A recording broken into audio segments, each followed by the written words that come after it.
The year is 1947.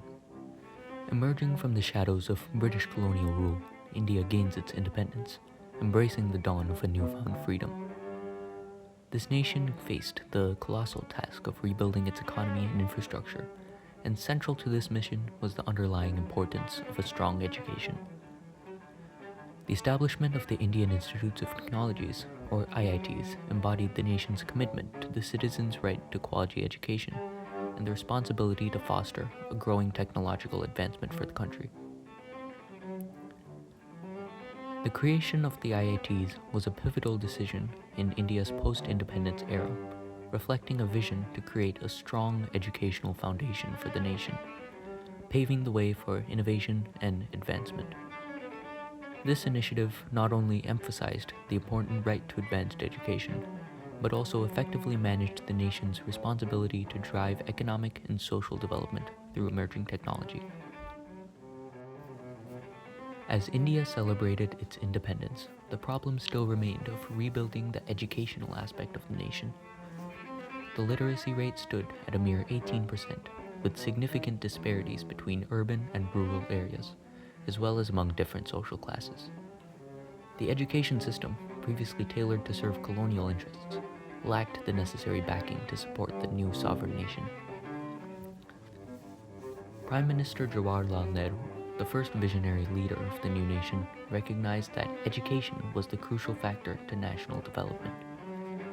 He believed that establishing foundational technical institutions was essential for fostering scientific and later economic progress. Nehru's commitment to a progressive educational framework was very much active. This is why, in 1946, the Sarkar Committee, led by Nalini Ranjan Sarkar, was heavily endorsed by the new Prime Minister in order to assess the state of Indian education and provide ideas for reconstruction. At that time, the population was around 350 million, but India only had 38 institutions offering first-degree courses in engineering and technology, with an annual intake of only 3,000 students.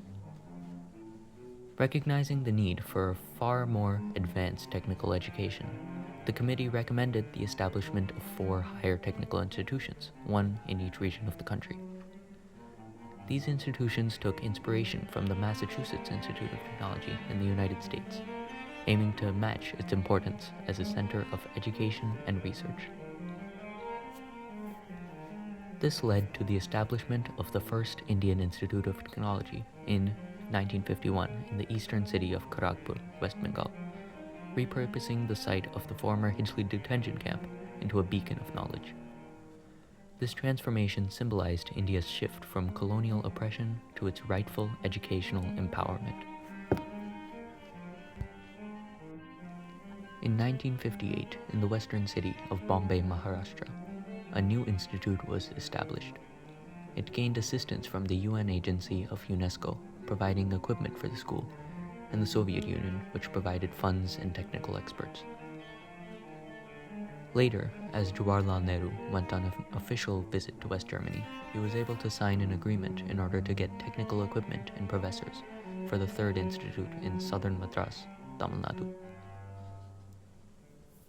2 years after that, Nehru's government of India negotiated with the British government for collaboration in setting up an Institute of Technology on the northern side of India, at Delhi, in 1961. Eventually, these efforts lended the Indian Parliament to implement the Institute of Technology Act in 1961. This highlights the success of the IIT effort by declaring all IITs as institutes of national importance. Previously, students in India were provided little opportunity to study technical subjects in a domestic setting. Often, out-of-country institutions were their only option, and those could be very expensive. The IITs exemplify the right to quality education, offering world-class technical training to students across India.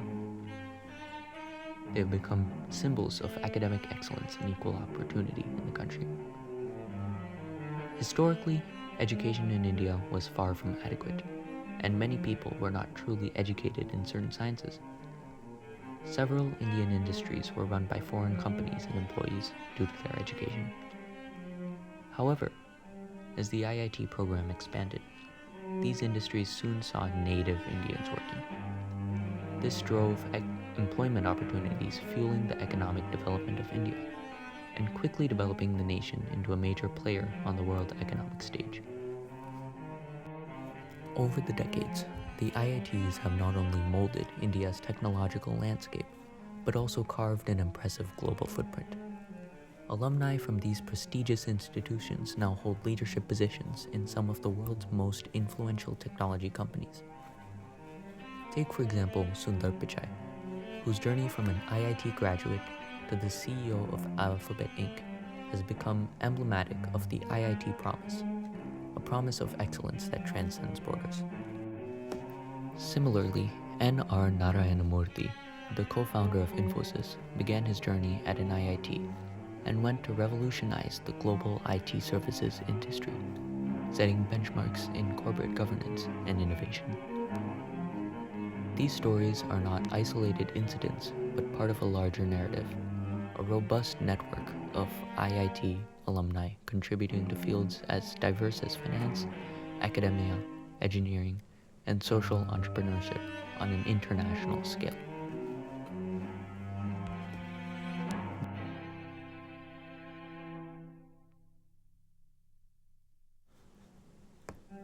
Besides isolated success tales, the IITs themselves are today's centers of research and innovation. The campuses are alive with collaborative research in some of mankind's most persistent challenges: green technologies and sustainable energy, biomedical breakthroughs, and artificial intelligence. Students and teachers both push the boundaries of science and engineering. High-level research projects often lead to patents, scientific publications, and innovations that are quickly translated into products and services that can be marketed. A number of IITs have established exclusive technology incubators and startup accelerators, nurturing ideas that have spawned successful businesses in renewable energy, healthcare technology, and digital communications. Despite their prestige, the highly competitive entrance exams of the IITs pose challenges, often limiting accessibility for underprivileged students. This raises concerns about inclusivity in elite education. While renowned, top IITs often do not feature among the world's top 20 engineering colleges. Factors such as faculty-student ratios, international diversity, and research output influence these rankings. Along with this, a significant number of IIT graduates migrate abroad, leading to a brain drain that impacts India's talent pool. This trend prompts discussions on retaining skilled professionals for national development. In conclusion, as we draw the curtains on our journey through the evolution of the Indian Institutes of Technology, we witness a legacy that transcends academic excellence.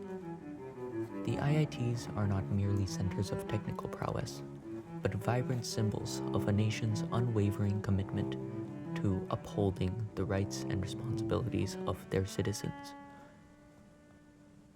From the challenging post-independence era to their current global renown, the IITs have empowered generations to dream, innovate, and lead. They have transformed the right to quality education into a powerful tool for national development and personal achievement, ensuring that every individual has the opportunity to contribute to the country's progress.